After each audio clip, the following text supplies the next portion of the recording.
A very good evening to all students. I'm going to discuss with you third case of assignment number 9. This is assignment number 9. It's third case I'm going to discuss with you all. Let's read the statement. A and B are the partner ratio 7:5.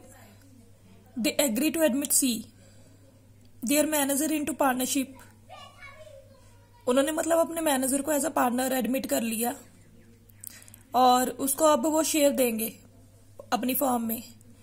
Who is to get 1/6 share in profit, मतलब उसको कितना share देंगे 1/6 share.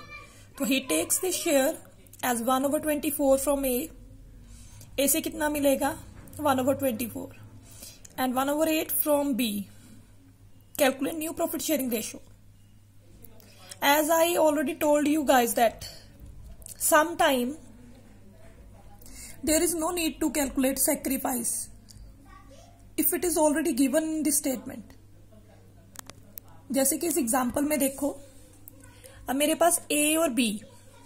ए के पास ये था old share और B के पास ये था ओल्ड शेयर. अब जब नया पार्टनर सी आया तो ए ने अपने शेयर का कुछ बी को दे दिया, सी को दे दिया, और बी ने अपने शेयर का कुछ सी को दे दिया. मतलब और ए और सी से दोनों को मिल गया.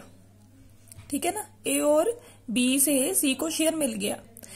सेक्रीफाइस ऑलरेडी उन्होंने जब बता ही दिया तो उसको कैलकुलेट करने की जरूरत नहीं. You just have to calculate new share. तो न्यू शेयर कैसे कैलकुलेट करोगे? ओल्ड में से जो दे दिया उसको माइनस करके न्यू शेयर. तो अब देखो इस स्टेटमेंट में आपको जब ऐसे मेंशन कर ही दिया कि 1/24 फ्रॉम ए, इसका मतलब हो गया, अगर इसको ट्रांसलेट करो, फ्रॉम ए फ्रॉम बी, मतलब ए से कितना मिला और बी से कितना मिला वो ही मेंशन कर दिया उन्होंने. ठीक है ना. तो देखो लास्ट केस में आपने डिस्कस किया था तो उसमें बोल रहे थे कि 1/2 ऑफ ए, 1/3 ऑफ बी, ऐसे करके, है ना. तो उसमें आपने सेक्रीफाइस कैलकुलेट करना था ऑफ के केस में, है ना. तो अब इस सम में लिख दिया फ्रॉम ए. देखो 1/24 फ्रॉम ए, इसको ट्रांसलेट अच्छे से करना है आपने. फ्रॉम ए से मिला जितना वो ऑलरेडी मेंशन्ड है. ठीक है ना. तो शॉर्ट ट्रिक ये हो गया, जब फ्रॉम ऐसे करके लिख दिया ना तो आपको ऑलरेडी सेक्रीफाइस मेंशन होगा, तो there is no need to calculate sacrifice. अब ए का सेक्रीफाइस मेंशन्ड है उसको लिख लिया, बी का सेक्रीफाइस मेंशन्ड है उसको लिख लिया. अब मैंने ए का न्यू शेयर कैलकुलेट करना है तो ओल्ड में से सेक्रीफाइस माइनस करूंगी. तो ओल्ड शेयर आपको ऊपर गिवन था 7/12 और 5/12 बी का. तो दोनों का ओल्ड शेयर, उसमें से दोनों का सेक्रीफाइस माइनस करके दोनों का न्यू शेयर आ गया. तो ए का न्यू शेयर 13/24 आ गया और बी का न्यू शेयर 7/24 आ गया. अब मैंने आपको पहले ही बताया था कि अगर आप थर्ड पार्टनर, जो नया पार्टनर आया, उसका न्यू शेयर कैलकुलेट करना है आपने, तो पहले तो चेक करो कि क्या सम में वो न्यू शेयर ऑलरेडी गिवन है. अगर तो वो गिवन है तो उसकी सेटिंग कर दो. अगर वो गिवन नहीं है सम में तो आप क्या करोगे, जो ए से मिला जो बी से मिला उसको मिला के आपको पता चल जाएगा कि सी को कितना मिला. ए से जो मिला जो बी से मिला तो सी का न्यू कितना हुआ.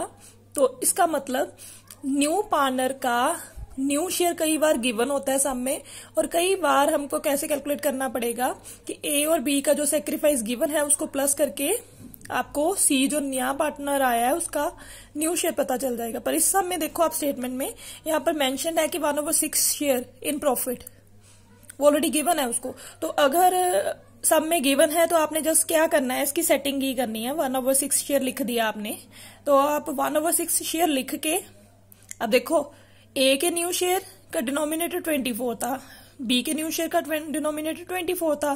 तो इसका मतलब सी के भी न्यू शेयर की सेटिंग करोगे 24, उसको बनाने के लिए आपने 4/4 से मल्टीप्लाई किया तो इट बिकम्स 4/24.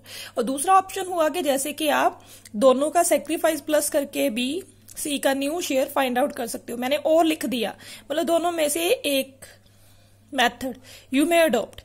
ठीक है. तो पर वो स्टेटमेंट पर डिपेंड करेगा. अगर नए पार्टनर का नया शेयर गिवन ही नहीं है तो आप ये वाला मेथड तो लगा ही नहीं सकते. ठीक है.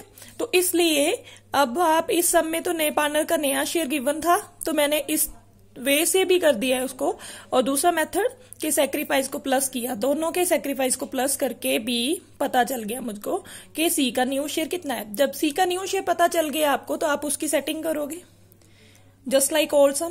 क्या करोगे, आप लिखोगे ए बी और सी का न्यू शेयर कितना हुआ। जैसे कि ए का न्यू शेयर हो गया मेरा 13/24, बी का न्यू शेयर था अभी कैलकुलेट किया 7/24, और सी का न्यू शेयर आया 4/24। तो इस तरह से आपको न्यू रेशियो पता चल गई, that is 13:7:4। This is new ratio. Now guys you have to solve these 4 sums. Kindly solve it and submit.